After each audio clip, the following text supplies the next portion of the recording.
Hello toppers, स्वागत है आप सभी का टॉपर विल ट्यूशन की एक और लेटेस्ट वीडियो में। तो आज हमको अपना चैप्टर समाप्ति की तरफ बढ़ाना है, यानी कि ये हमारी लास्ट वीडियो है जिसमें हम चैप्टर नंबर 4 का डिस्कशन कर रहे होंगे।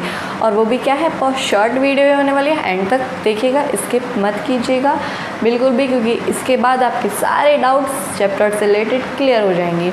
इसमें हमें क्या करना है, एक्सरसाइज 4.4 को हैंडल करना है। बाकी की जितनी भी क्वेश्चंस हैं सारे के सारे एक्सरसाइज एग्जाम्पल विद मैं आपको करा चुकी हूँ। ओके, उसके लिए आप नीचे डिस्क्रिप्शन में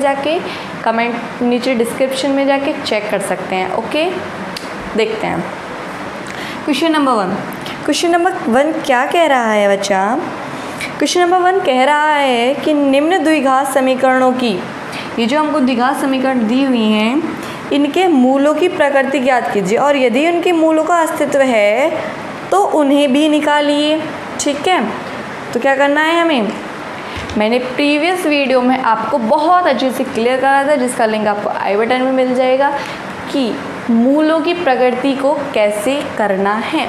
इसमें हम क्या निकालते हैं, एक बार फिर से वाइंड अप करा देते हैं। b² - 4ac निकालते हैं, ax² + bx + c, जो कि जनरल फॉर्म होती है क्वाड्रेटिक इक्वेशन की, उससे कंपैरिजन करते हैं। BAC की वैल्यू निकाल लेते हैं, BA² - 4AC निकालते हैं।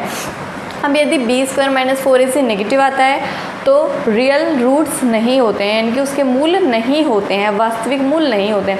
यदि B² - 4AC = 0 आता है तो जो मूल होते हैं वो कैसे होते हैं, इक्वल होते हैं। ओके, इसके बाद मैंने आपको बताया था कि यदि पॉजिटिव आता है तो उसके दो मूल होते हैं, वो कैसे होते हैं, दोनों अलग अलग होते हैं। प्रीवियस वीडियो में आपको ये भी क्लियर करा था कि इक्वल क्यों होते हैं, अलग अलग क्यों होते हैं और क्यों नहीं होते हैं, पूरी डेप्थ में मैं आपको समझा चुकी हूँ। एक बार फिर से मैंने हल्का सा वाइंड अप आपको करा दिया है, लेकिन आपको डेप्थ में समझने के लिए वो वीडियो आपको देखनी पड़ेगी और इसके बाद आप जाके उस वीडियो को ज़रूर देखिएगा। ठीक है, तो यहाँ पे हम क्वेश्चन स्टार्ट करते हैं। ax² + bx + c से कंपेरिजन करने पर ax² + bx + c = 0 से कंपेरिजन करने पर यहाँ पे हमें क्या मिलता है, a = 2, b = -3 और c = 5। तो यहाँ से हमें क्या निकालना है, b² - 4ac, b² - 4ac। सबसे पहले b² - 4ac निकालेंगे तो b क्या हो जाएगा, 9, b² क्या हो जाएगा, 9 - 4ac, करेक्ट है, यानी कि 9 - 4 = 8, 8 × 5 = 40। ओके, तो क्या है, -31। अभी बताया है मैंने आपको, यदि b² - 4ac, जिसे हम d बोलते हैं, क्या बोलते हैं, d, यदि आपका जो d है वो नेगेटिव आता है तो क्या होता है, ये रूट्स नहीं रखता। क्या करता है, रूट्स नहीं रखता, रियल रूट्स नहीं रखता, जो कि आपके क्या है, रूट्स ही नहीं रखता। ठीक है, आप ऐसा भी बोल सकते हैं, यानी कि -31 क्या है, 0 आया, सॉरी -31 क्या है, 0 से छोटा आया, तो क्या हुआ, ये रूट्स नहीं रखता, यानी कि इसके हमें रूट्स नहीं निकालने। उसने कहा यदि रूट्स रखता है तभी तो निकालेंगे आप, ये रूट्स ही नहीं रखता तो इसके रूट्स हमें नहीं निकालने। क्वेश्चन नंबर नेक्स्ट करते हैं। ax² + bx + c = 0 से कंपेरिजन करने पे a = 3, b = -4√3 और c = 4, करेक्ट है। आगे देखिए, b² - 4ac, जिसे हम d भी बोलते हैं, d निकालेंगे तो क्या होगा, b² - 4√3 का स्क्वायर, यानी कि 16 × 9, ये होगा इसका स्क्वायर, -4ac, सॉरी 9 नहीं 3 आएगा बच्चे यहाँ पे, क्योंकि √3 का आप स्क्वायर करेंगे तो क्या आएगा, 3 आएगा, माई मिस्टेक। 16 × 3 = 48 -4 16 × 3 = 48, तो कितना आया, 0। और अभी मैंने आपको बताया था कि यदि d 0 आता है तो रूट्स कैसे होते हैं, इक्वल होते हैं। और क्या होते हैं, प्रीवियस वीडियो में मिला था, -b/2a, क्या होते हैं, -b/2a और -b/2a। प्रीवियस वीडियो में मैंने आपको ये भी बताया था कि ऐसा क्यों होता है। अभी आप सिर्फ यहाँ पे ध्यान दीजिए, क्वेश्चन को अटेम्प्ट करने की कोशिश कीजिए। तो b क्या है, 4√3, माइनस का 4√3, तो -4√3 अपॉन 2a, a क्या है 3, तो क्या हो जाएगा 4√3 अपॉन 6। आप इसको सिंप्लीफाई करके 2√3 अपॉन 3 भी लिख सकते हैं, या फिर आप और सिंप्लीफाई करना चाहें तो 2/√3 भी आप लिख सकते हैं। और सेम ही दूसरा होगा, दूसरा भी आपका 2/√3 या फिर 2√3/3 ही होगा, क्योंकि जब d आपका 0 आता है तो रूट्स कैसे होते हैं आपके इक्वल होते हैं। अब हमें करना है क्वेश्चन नंबर 3। फर्स्ट में क्या देखा, नेगेटिव आया तो रूट्स ही नहीं है। सेकंड में क्या देखा, 0 आया तो रूट्स कैसे है, इक्वल आए, -b/2 है, -b/2 है। अब थर्ड क्वेश्चन है, इसमें फिर से चेक करना है ax² + bx + c = 0 से कंपेरिजन करने पे ax² + bx + c = 0 से कंपेरिजन करने पे पता चलता है a बराबर कितना आता है बच्चा 2, b बराबर बताइए -6, b बराबर -6 और c बराबर 3। ठीक है, तो b² - 4ac निकाल लेते हैं। d = b² - 4ac। b कितना है 6, -6 पॉजिटिव आने वाला 36 माइनस 2 4ac, तो 36 माइनस 4 2 = 8, 8 3 = 24। तो आपका ये कितना आएगा बच्चा, जल्दी से बताइए 12। और 12 क्या है, 0 से बड़ा है। 0 से बड़ा है तो इसके रूट्स कैसे होंगे, पॉजिटिव होंगे। जब रूट्स पॉजिटिव होंगे और क्या होंगे, एक रूट्स तो होगा आपका -b प्लस -b² - 4ac/2a, यही तो आपके रूट्स होंगे। अब इसमें क्या करना है, आपको वैल्यू पुट करनी है। तो -b यानी कि 6 हो जाएगा प्लस का, plus minus root b² - 4ac, b² - 4ac भी निकाला 12 आएगा रूट में अपॉन 2a। a कितना है बच्चा 4, तो 2a कितना हो जाएगा 4। और जब आप इसको आगे सॉल्व करेंगे तो ये आपका हो जाएगा। इसमें कोई दिक्कत वाली बात नहीं है, इसको आगे सॉल्व कर लेंगे। एक बारी प्लस ले लेंगे, एक बारी माइनस ले लेंगे। बहुत अच्छे से एग्जांपल मैंने आपको करके दिखाए हैं। अब हम बढ़ते हैं नेक्स्ट क्वेश्चन की तरफ। क्वेश्चन नंबर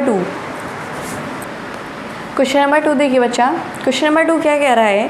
क्वेश्चन नंबर 2 कह रहा है कि निम्न प्रत्येक द्विघात समीकरण में k का मान ज्ञात कीजिए यदि उसके दोनों मूल कैसे हों, बराबर हों।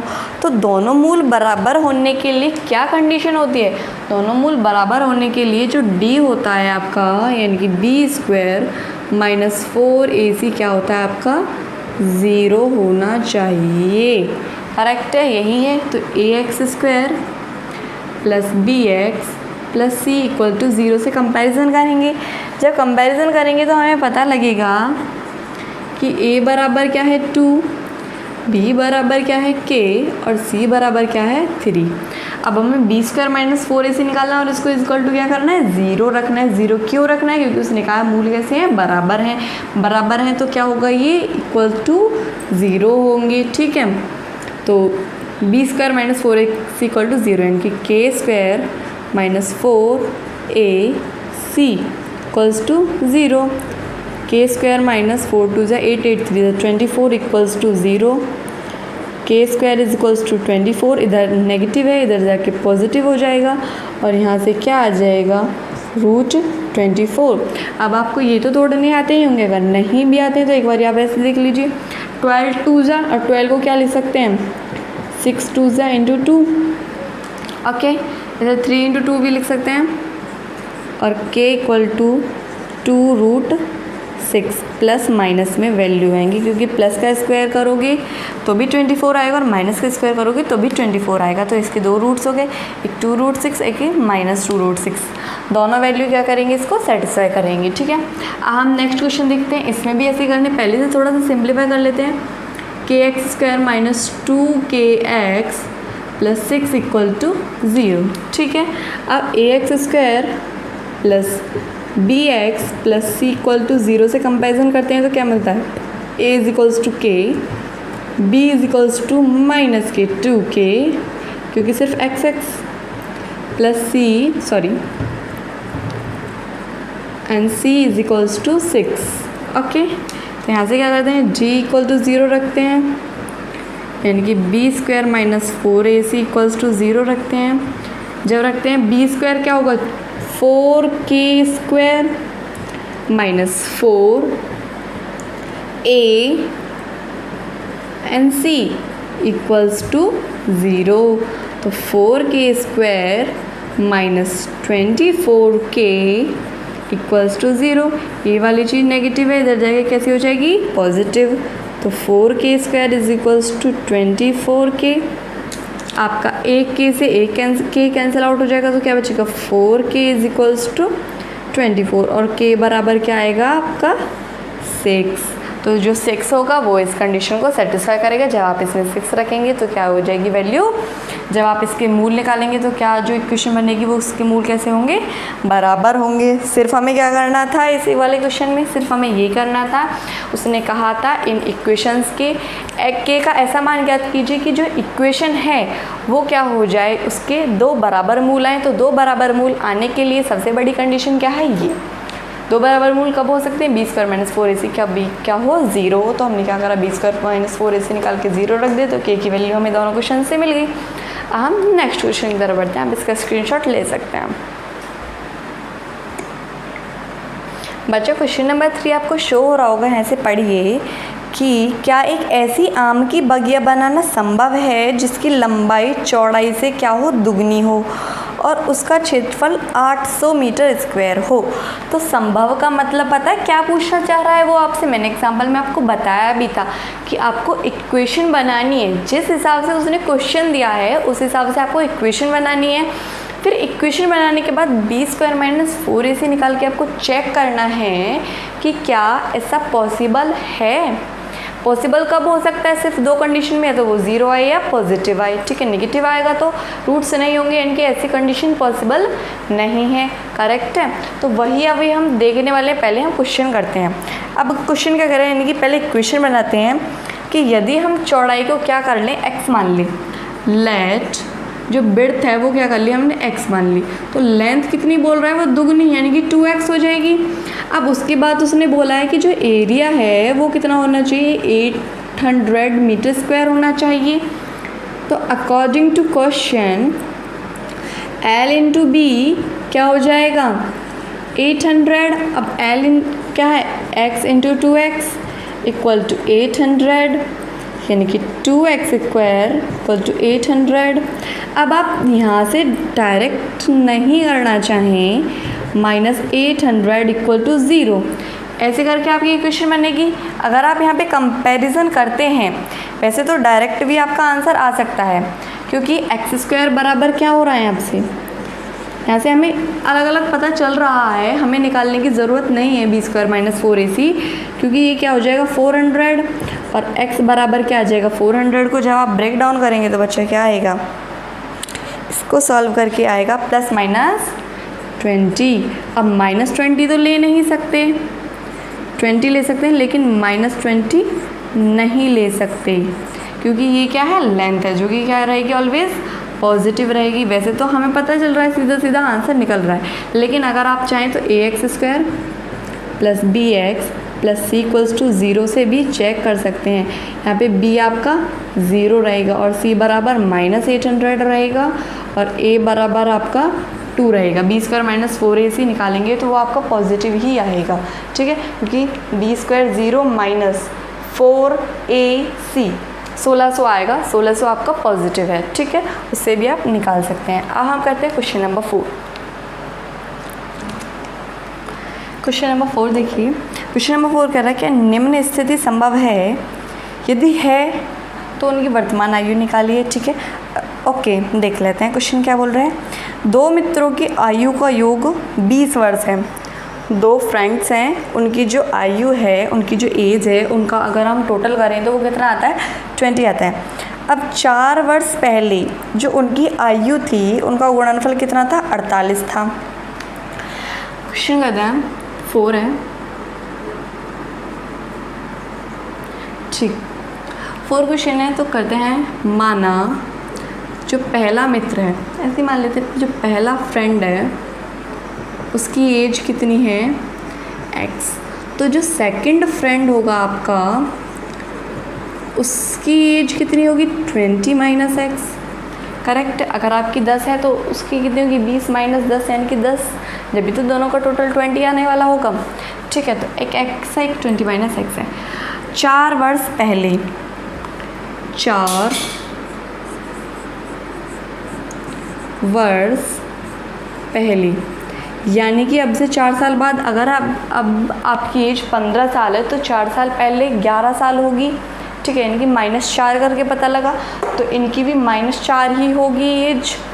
यानी कि फर्स्ट फ्रेंड की एज कितनी हो जाएगी x - 4 और सेकंड फ्रेंड की एज क्या हो जाएगी 20 माइनस एक्स माइनस 4 यानी कि 16 माइनस एक्स। उनकी जो आयु थी 4 वर्ष पहले, अगर हम उनका मल्टीपल करें तो वो कितना आता है 48। कितना आता है 48 अकॉर्डिंग टू क्वेश्चन। तो अकॉर्डिंग टू क्वेश्चन इनकी आयु का जो एज वो है मल्टीपल, वो कितना आता है 48 आता है। और जब आप इसको आगे सॉल्व करेंगे तो क्या हो जाएगा, देखिए इसकी मल्टीप्लाई इसमें करेंगे यानी कि 16x minus x square minus 64 plus 4x equal to 48, ठीक है। अब आप आगे देखिए, माइनस एक्स स्क्वायर माइनस के 64 इधर आएंगी तो ये कैसे हो जाएंगे माइनस के 48। पहले 16x और 48, 16x और 4x कितना हो जाएगा 20x, ठीक है। ये माइनस के 64 है और इधर आके ये माइनस का 48 हो जाएगा, तो ये कितना हो जाएगा माइनस के 112, माइनस के 112 इक्वल टू 0। अब आप इस पूरी इक्वेशन को माइनस से मल्टीप्लाई कर दें थोड़ा सा सूटेबल बनाने के लिए, -20x प्लस 112 इक्वल टू 0। अब हम डायरेक्ट यहाँ से वैल्यू नहीं निकाल सकते, पहले हमें देखना होगा कि क्या ऐसी कंडीशन पॉसिबल है या नहीं है। तो पॉसिबल है या नहीं है उसके लिए हमें क्या चेक करना पड़ेगा b² माइनस 4ac। तो ax² plus bx plus c equal to 0 से कंपैरिजन करेंगे तो पता लगेगा कि a बराबर कितना है 1, इसे इनटू में 1 लिख सकते हैं, और b बराबर कितना है -20 और c बराबर कितना है 112, करेक्ट है। अब हम यहाँ से d चेक करते हैं, d क्या होगा b² माइनस 4ac, ठीक है बच्चा। यहाँ पे ध्यान दो,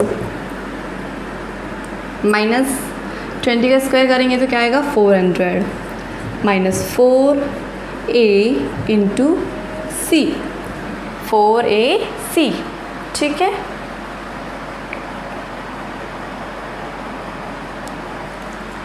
अब आप इसको आगे करेंगे तो क्या हो जाएगा 400 और 112 की जो 4 में मल्टीप्लाई करेंगे तो आएगा 448 यानी कि माइनस के 48। अब d जो था b² माइनस 4ac क्या निकल गया हमारा नेगेटिव, क्या निकल गया नेगेटिव निकल गया, यानी कि 0 से छोटा हो गया। अब जब ये 0 से छोटा हो गया, क्या इसकी रियल वैल्यू के रूट्स होंगे, नहीं होंगे। जब रियल वैल्यू के रूट्स नहीं होंगे तो ऐसी कंडीशन पॉसिबल होगी जैसे उसने हमें दी है, नहीं होगी बच्चा। ऐसी कोई कंडीशन नहीं होगी जिसमें आप इस क्वेश्चन को सेटिस्फाई कर सकें, इसीलिए इसके रूट्स कैसे आए हैं, रूट्स नहीं आए हैं, और जो वैल्यू आई है वो कैसे आई है नेगेटिव आई है, यानी कि ऐसी स्थिति बनाना संभव ही नहीं है, सिर्फ यही हम बोल देंगे। अब हम देखते हैं नेक्स्ट क्वेश्चन। क्वेश्चन नंबर 5 पढ़िए। क्या परिमाप 80 तथा क्षेत्रफल इतने के एक पार्क को बनाना संभव है? यदि संभव है तो इसकी लेंथ निकालिए, यानी कि परिमाप कितना है 80, जो उसका पैरामीटर है वो कितना है 80। अब रेक्टेंगल का जो पैरामीटर वो कितना होता है 2l + b = 80। अगर यहाँ से l + b में रिलेशन निकालें तो 80/2 यानी कि 40 आएगा। अब आप इनमें से यानी कि लेंथ और ब्रेड्थ को अगर हम उनकी को जोड़ दें तो कितना आएगा 40 आएगा, कितना आएगा 40 आएगा, करेक्ट है। तो अब आप आगे देखिए कि यदि आप सपोज करते हैं लेट ब्रेड्थ = x, तो जो लेंथ है वो कितनी होगी आपकी 40 - x होगी, करेक्ट है। ये चीज़ आपको पता लग गई यहाँ से। अब उसने कहा है कि इनका जो क्षेत्रफल है वो कितना होना चाहिए, 400 मीटर स्क्वायर होना चाहिए, यानी कि L इंटू बी बराबर होना चाहिए 400 मीटर स्क्वायर ना उसने बोला, ये एरिया दिया है। तो x into 40 minus x equal to 400, यहाँ से बना सकते हैं 40x minus x square equal to 400। जब आप इस वाली चीज़ को इधर लेके आएंगे तो क्या हो जाएगा, नेगेटिव हो जाएगा। तो 40x minus x square minus 400 equal to 0। यहाँ पे जो एक्स स्क्वायर है वो हमारा नेगेटिव है, अगर हम चाहें तो इसे पॉजिटिव बना सकते हैं माइनस की मल्टीप्लाई करके, तो क्या हो जाएगा x square minus 40x plus 400 equal to 0। अब उसने क्या है, क्या ऐसी कंडीशन पॉसिबल है, इसके पिछले वाले क्वेश्चन में कंडीशन पॉसिबल नहीं थी, कैसे पता लगा बी स्क्वायर माइनस 4ac, तो इसका भी हमें बी स्क्वायर माइनस 4ac निकालना पड़ेगा। निकालते हैं, तो b equal to b square minus 4ac। अब यहाँ पे कंपेरिजन करते हैं, ax square plus b x plus c equal to 0 से पता लग रहा है यहाँ पर कि a बराबर कितना होगा 1, b बराबर कितना होगा माइनस 40 और c बराबर कितना होगा 400। करेक्ट है। तो करते हैं, 440 का स्क्वायर कितना आएगा, 40 का स्क्वायर माइनस 40 का स्क्वायर माइनस 4a इंटू सी, सी कितना है 400। करेक्ट है। तो 4 4 जो 16, 1600 आएगा माइनस सिंबल, यानी कि ये क्या आ गई 0 आ गया। अब जब d equal to b square minus 4ac जो है वो हमारा 0 आ गया, तो ये क्या शो कर रहा है कि जो लेंथ और विड्थ हैं वो कैसी होंगी, कहीं ना कहीं इक्वल होंगी, क्योंकि इसके रूट्स कैसे आ रहे हैं, इक्वल आ रहे हैं। ठीक है, इक्वल नहीं होंगी, जो इसके रूट्स हैं वो कैसे आएंगे, इक्वल आएंगे। वैसे तो इस क्वेश्चन में इक्वल ही होंगी, पर इसके जो रूट्स हैं d equal to b square minus 4ac आपका 0 आए, यानी कि रूट्स कैसे आएंगे, इक्वल आएंगे। इक्वल क्या आएंगे, माइनस के b अपॉन 2a की फॉर्म में आएंगे। तो माइनस b कितना है, b कितना है 40, तो माइनस 40 अपॉन 2a, a कितना है 1। ठीक है, तो 40 अपॉन 2 इक्वल्स टू 20, यानी कि जो इसके रूट्स हैं वो क्या आएंगे 20 और 20, यानी कि इसकी जो लेंथ है वो क्या होगी, विड्थ क्या होगी 20 और 40 माइनस 20 क्या होगी 20। लेंथ और विड्थ कैसी होंगी 20, और जब आप इनका करेंगे क्या L इंटू बी, तो क्या आएगा 400 मीटर स्क्वायर। तो सबसे पहले आपको क्या करना था इन क्वेश्चन में आपको अकॉर्डिंग टू क्वेश्चन क्या करनी थी, सबसे पहले अकॉर्डिंग टू क्वेश्चन आपको इक्वेशन बनानी थी। इक्वेशन बनाने के बाद चेक करना था कि क्या ऐसी पॉसिबल है या पॉसिबल नहीं है, ऐसा पॉसिबल है या नहीं है। तो वो किससे पता चला आपको, सिंपली किससे पता लगा, बी स्क्वायर माइनस 4ac से। यदि ये इक्वल टू 0 आ रहा है तो भी पॉसिबल है, पॉजिटिव आ रहा है तो भी पॉसिबल है, लेकिन नेगेटिव आ रहा है तो पॉसिबल नहीं है। 0 पे इक्वल होते हैं और पॉजिटिव पे अलग अलग होते हैं, ये भी आपको पता है। ठीक है, अगर अभी भी आपका कोई क्वेश्चन बचा हुआ है चैप्टर 4 से कहीं से भी रिलेटेड, तो आप उसे नीचे कमेंट बॉक्स में लिख दीजिएगा। मैं नेक्स्ट चैप्टर के साथ में पहले आपका क्वेश्चन सॉल्व करा दूंगी, फिर उसके बाद में नेक्स्ट चैप्टर हम स्टार्ट करेंगे। अगर वीडियो अच्छी लगी तो वीडियो को लाइक करें, कमेंट करें और शेयर करें। Thank you so much.